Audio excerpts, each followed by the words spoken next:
Good day, good day, good day, good day, beloved of God. This is Prophet West, and I have 5 words of encouragement unto you today. And those words are count it all joy.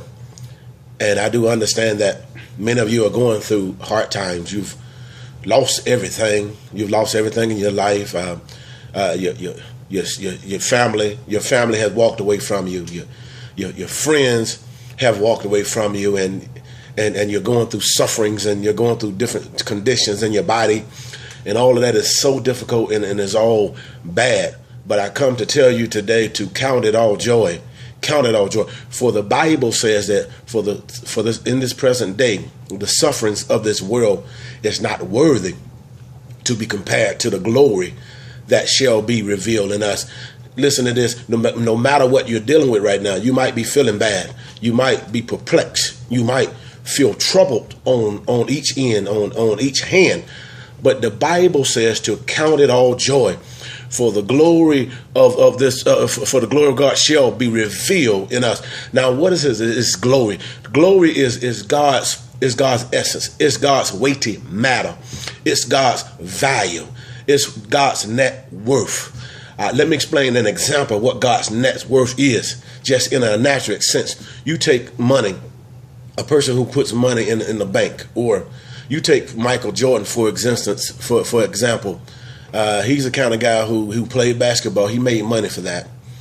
And then also he had endorsements through commercials and through his shoe brand.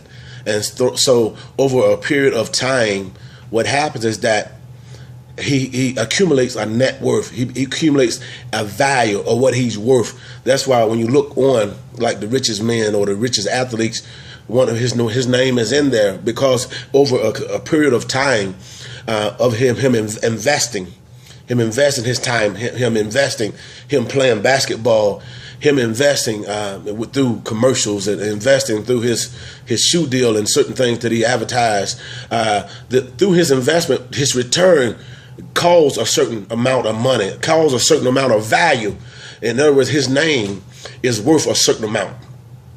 His name is a certain amount. So basically, it's his net worth in God. You can't imagine what God's net worth is. See, because the Bible says that, one man says that from everlasting to everlasting, thou art God. See, no one knows God's value.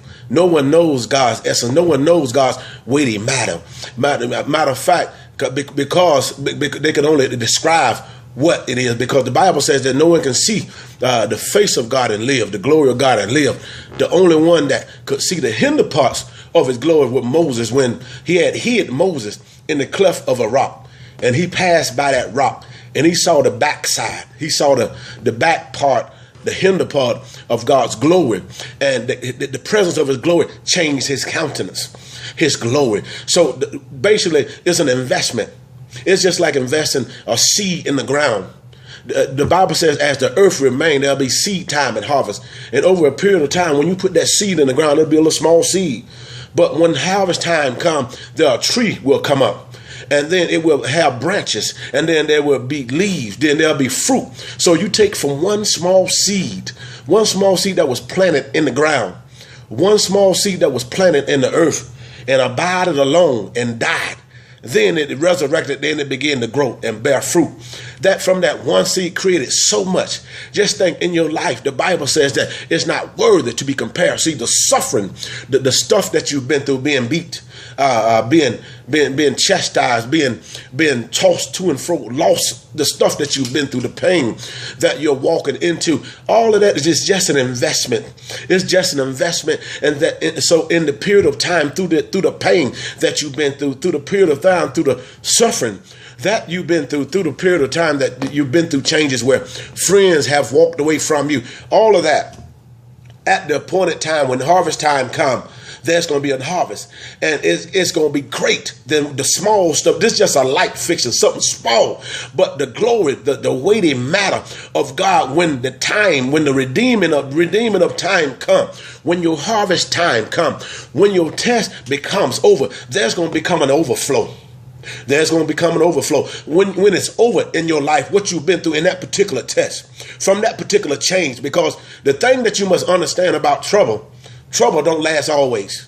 There's an appointed time. There's an appointed expiration date with your trouble.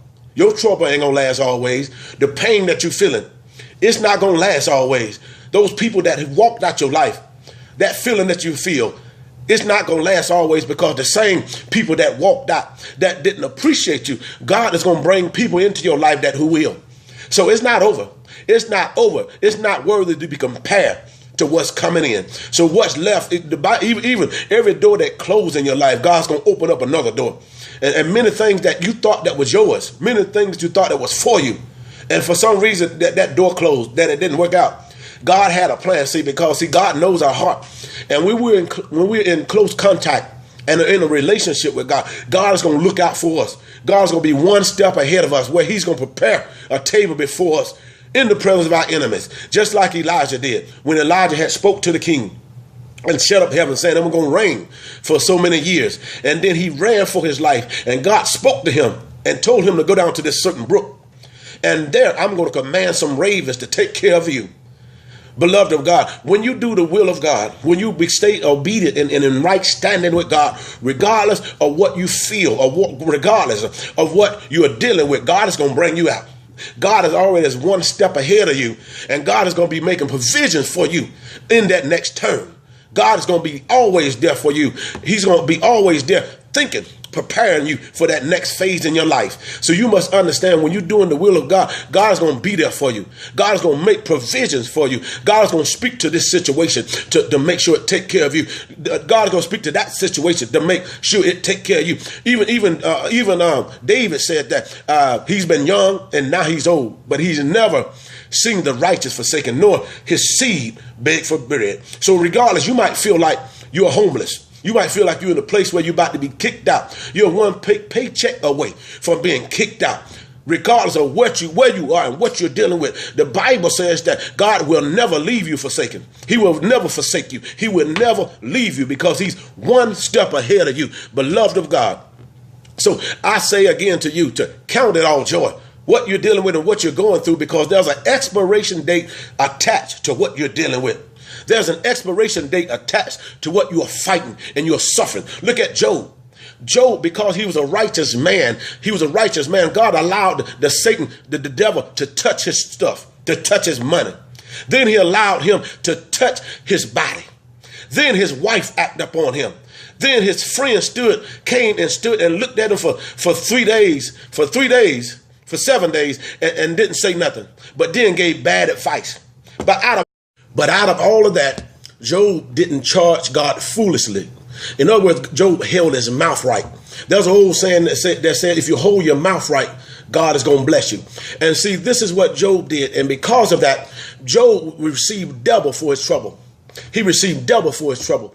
Again, I want to say four words. Count it all joy, for the suffering of this world is not worthy to be compared to the glory that shall be revealed in you. Hang in there and hang around before your change is going to come. For at the end of what Job had said, Job told God, I'm going to close my mouth. But then he said that he knows the way that I take. And after he tried me, I shall come through as pure gold. And also he said, all my appointed days that I live on this earth, I will wait until my change come. So in your situation, in what you're dealing with, in how you're feeling, it may not feel good. It may feel bad. People walked away. All this doesn't happen to you. You done lost so much. You feel all alone. You feel all by yourself. But in the end, the Bible says that God gave Job double for his trouble. Beloved of God, I want to let you know you're hanging there and to hang around at your appointed time. For your suffering, for the investment of your pain shall come the harvest, shall come the reward, the reward of God's glory being manifest in your life. Every situation in your heart, every situation in your house, every situation in your mind, whatever you've lost, God is going to give you double. His glory is going to be manifest in your life, and his glory is greater than what we're dealing with, because his glory is his weighty matter. It's his net worth. God's value, God's word is on the line. His name is on the line for his name's sake. So beloved, I tell you again, four words, count it all joy. God bless you. Heaven smile on you, and may all God's best be yours.